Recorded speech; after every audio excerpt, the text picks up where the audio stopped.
என்ன மேனேஜ் பண்ணுறது தான் இருக்கிறதுலே கஷ்டமாக இருக்குது இல்லையா? இன்றைக்கி காலையில் 6 மணிக்கு அலாரம் வச்சு 6:10, 6:15, 6:18, 6:21, 6:40, 6:47, 49, 51, 59 வச்சு 7:40க்கு எந்திரிச்சேன். 7:30க்கு ஒரு அலாரம் வச்சு எந்திரிச்சிருக்கலாம் இல்லையா?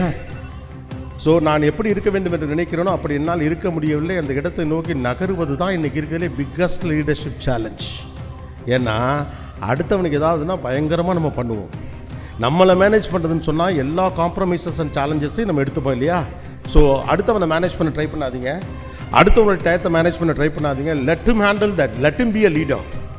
நீங்கள் ஒரு லீடராக எவால்வ் ஆகிறப்ப இன்னொரு லீடரை மேனேஜ் பண்ணுற கேப்பபிலிட்டி உங்களுக்கு தானாகவே வந்துடும். அப்போ முதல்ல இங்கே முக்கியமான விஷயம், what is leadership? Managing your self is leadership. உங்களை கையாளும் திறன் உங்களுக்கு இருந்தால் நீங்கள் ஒரு லீடராக இருக்கிறீர்கள் என்ற அர்த்தம். A person who have a capability to handle himself or herself is the leader.